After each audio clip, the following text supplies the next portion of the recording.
हे welcome guys, आपका फिर से स्वागत है आपके चैनल काइट लवर में। तो गाइज जैसे कि आप कमेंट में करते हो कि सर जो सिंपल डोर होती है और जो चाइनीज मांझे होते हैं दोनों में से बेस्ट कौन सा और क्या क्या क्वालिटीज होती हैं उनके बीच में, तो आज ये वीडियो इसी टॉपिक के ऊपर होने वाला है। तो चलिए इस वीडियो को शुरू करते हैं।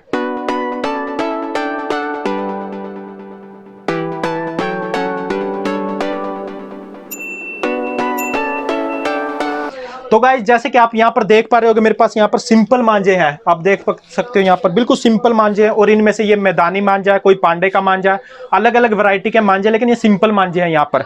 अब मैं सबसे पहले आपको बताता हूं जो सिंपल मांझे की क्वालिटी है वो क्या होती है, जो चाइनीज मांझों में बिल्कुल भी नहीं मिलेगी।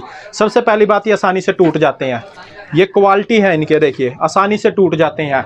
अगर किसी में भी, अगर किसी के कान में, मुंह में या किसी के कहीं पर भी हाथ पे अगर डोर कहीं पर लपेट जाए तो आपने देखा होगा चाइनीज मांझे से वहां पर नुकसान होता है, लेकिन इनसे कोई भी नुकसान नहीं होता है क्योंकि ये आसानी से टूट जाते हैं। नॉर्मल धागा होता है ये। और जो कंच की अगर हम बात करें तो इनमें कंच पूरा भरा हुआ है, ये कंच भरा हुआ है, इसमें आपको दिख नहीं रहा होगा। अगर मैं इसको धूप में दिखाऊंगा तो पूरा चमकेगा क्योंकि इनके बीच में कंच है, आप देख पा रहे होंगे। तो ये जो कंच है, जैसे हम हाथ इस पे ऐसे फेरते हैं तो ऐसे फेरने पे वो कंच का पता नहीं लगता, क्योंकि जो अच्छे मांझे होते हैं, जैसे ये एनआरके कंपनी का मांझा है और ये क्या जो असली पतंगबाज होते हैं उनके लिए मांझा है, तो असली पतंगबाजों के लिए मांझा होता है। तो जो कंच है वो इनके अंदर है, बाहर नहीं लगा। अगर बाहर लगा होगा तो वो क्या अटक अटक के डोर को काटेगा और वो खुद कट जाएगा इतनी देर में। तो कंच क्या इनके अंदर है, और वो अंदर कैसे, बिल्कुल पिसा हुआ, बिल्कुल बारीक आटे जैसा कंच होता है। जब इनके ऊपर से ऐसे करते हैं तो वो कंच इनके ऊपर से इस तरह लग जाता है। भाई देखो हाथ के ऊपर से मैं करूंगा तो इससे देखो कोई भी नुकसान नहीं हो रहा हाथ को भी और कुछ भी, और कंच बिल्कुल भरपूर भरा हुआ है। अगर हम चाइनीज मांझे की बात करते हैं, जैसे मैं कोई भी चाइनीज मांझा दिखाता हूं आपको, जैसे देखिए गाइस, ये है मोनोकाइट फाइटर का चाइनीज मांझा। आप देख सकते होंगे। अगर मैं चाइनीज मांझे की बात करूं तो चाइनीज मांझा सबसे पहले क्या है, जो सिंपल मांझा बिल्कुल बारीक होता है, तो इसी तरह ये बिल्कुल उल्टा है, इसका काफी मोटा है ये।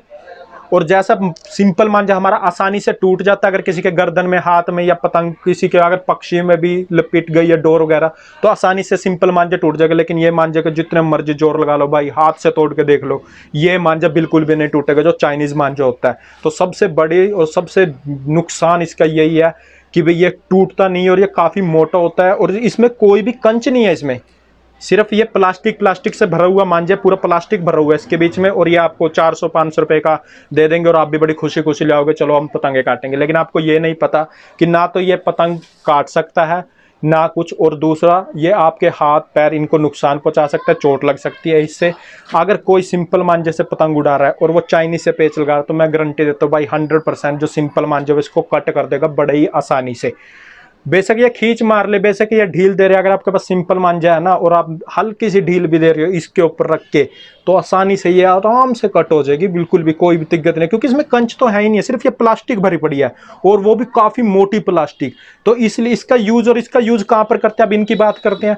तो इसका यूज होता है जो भारी पतंगे होती है, बड़ी बड़ी पतंगे होती है, देखी होगी आपने 100, 150, 1500 की इतनी बड़ी बड़ी भारी भारी ऊंची ऊंची पतंगे होती है, वो इससे उड़ती हैं।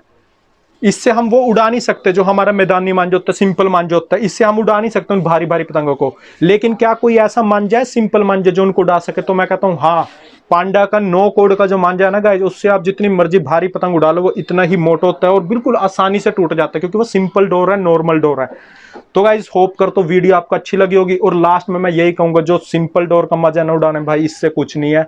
इसका तो अगर हमारी डोर नीचे भी गिर गई, हमारी पतंग कट भी गई, हम नीचे इकट्ठी कर रहे तो ये तो उलझन पड़ के सब खराब हो जाएगा। लेकिन जो हमारा सिंपल मांझा उसका कुछ नहीं होगा।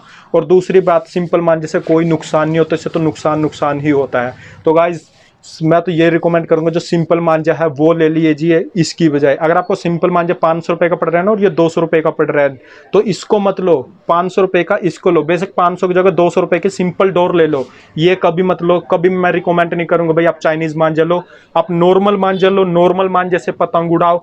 और गाइज होप करता हूँ वीडियो अच्छी लगी। अगर अभी भी कोई आपके बीच में कोई भी कुछ रह गया आपके दिमाग में भाई इससे ऐसे इससे वैसे, तो आप कमेंट कर सकते हैं, मैं उसके ऊपर टॉपिक के ऊपर आपको वीडियो प्रोवाइड करा दूंगा, कोई प्रॉब्लम नहीं है। जो भी आपका, जितने भी आपके माइंड में जो भी थॉट्स आ रहे हैं उसके ऊपर आप कमेंट में डाल सकते हैं। भाई चाइनीज मांझा और जो हमारा सिंपल मांझा तो उनके बीच में क्या डिफरेंस मैंने नहीं बताया वो आप डाल सकते हैं, तो मैं नेक्स्ट वीडियो में उसको भी कवर करूंगा। तब तक के लिए thank you and stay tuned with us.